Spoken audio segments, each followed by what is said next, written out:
Yes, sir, it's got a somewhat decent day, cloudy, but it's tolerable. But with that being said, I read an article, I got the link to it in the chat if you guys want to check it out, about David Robinson and his acceptance of Tim Duncan on the Spurs. And going off that, I'm going to tell you guys why David Robinson played a bigger role in the Spurs dynasty than you think.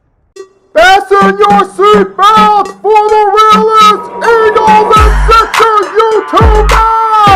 One who plays no clickbait and gets to the point! The myth, the legend, Nicky Steves! Come to my channel, you know the deal. Yo, boy, always keeps things real. I'm simply statue things they slate, dropping unrealistic magic. 2K takes for the kick. Even though cats like that get views closer to the millie, never hear me preach, look on to Philly. Avoid you watching the Eagles all the way through the early 22. Authentic talk, forget what others do. Come to my channel, you know the deal. Yo, boy, always keep things real. The 24/7, 365 way. Sports content for the reals that feel the day. When we talk about the Spurs dynasty, the main guys we credit for it are Coach Popovich, Tim Duncan, Tony Parker, Manu Ginobili. And deservingly so. Because throughout the 2000s, all those guys were on the Spurs during that time period. Duncan, Popovich were there for all 5 championship wins in their 6 final appearances from 99 to 2014. But I feel like right behind those guys, in terms of importance in helping that team win championships, is the Admiral David Robinson. Here's why.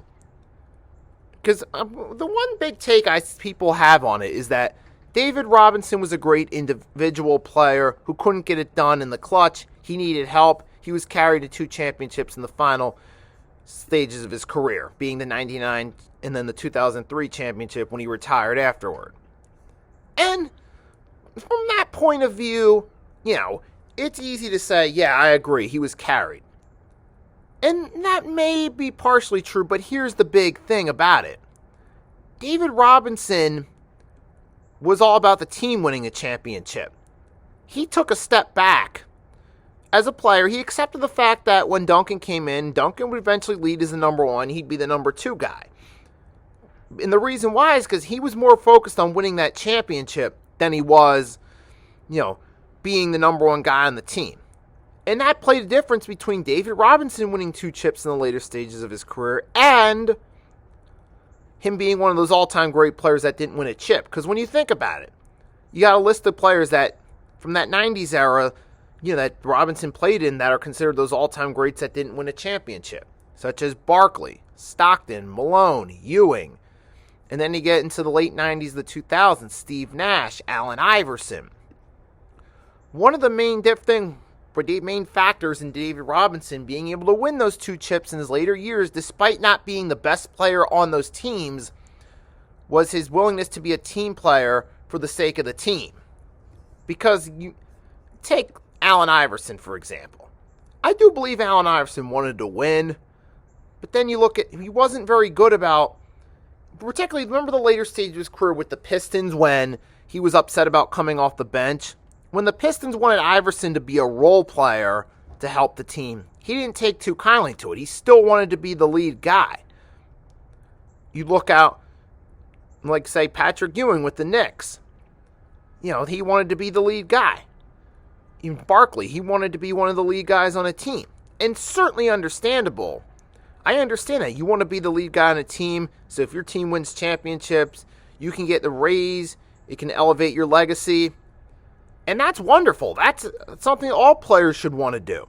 The biggest difference between those guys, those all-time greats that didn't win chips, the likes of Barkley, Iverson, Ewing, etc., and David Robinson, is the fact that the Admiral was willing to take a few hits to his individual reputation, for lack of a better term, or willing to see his stats, take a drop to help the team. He was willing to have his role on the court in the offense be reduced to help the team win.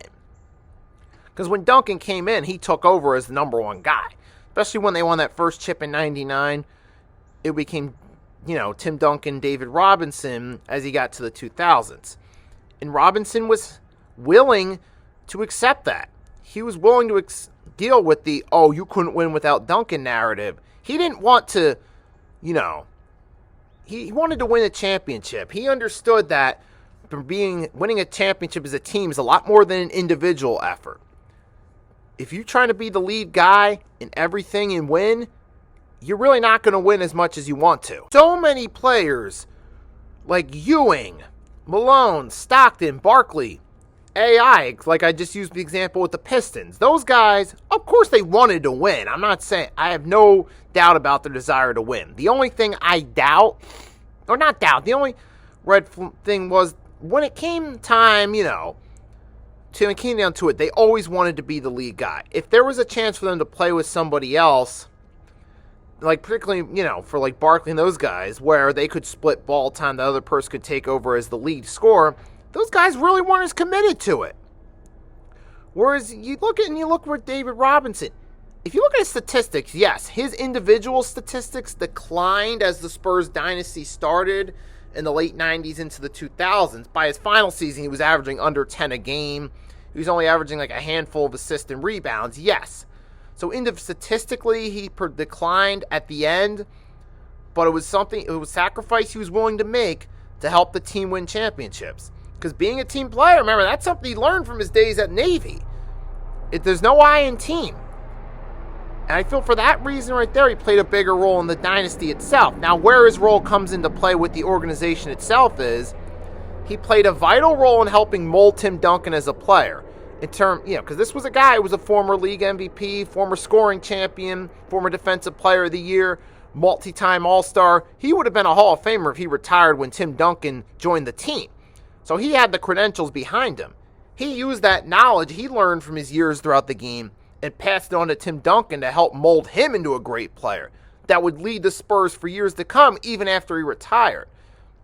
He did the same with helping guys such as Tony Parker, Manu Ginobili during those later years of his career when those guys were just starting.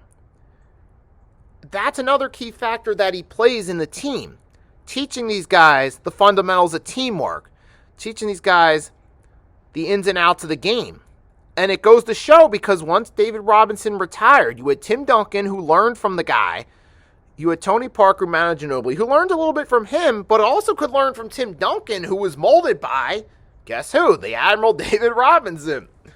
They still won 3 more championships together and 4 finals appearances after the Admiral's retirement. So for that right there, mainly for the being a team player, for the knowledge of the game, and teaching the players the fundamentals of playing together as a team. For that reason, he played a big role in the San Antonio Spurs winning those 5 championships in their dynasty, even though he only played for 2 of those 5 championship wins. I'd say right behind Coach Pop, Tim Duncan, Tony Parker, Manu Ginobili, David Robinson played a huge role in that championship wins in that dynasty, even after he retired, for the way he helped those guys learn the fundamentals of teamwork and all the basketball knowledge he passed on them. And it's another thing too, is when Ginobili retired and saw the players that were on the Spurs, we're talking about their memories of Ginobili. Robinson says his kids looked up to those guys.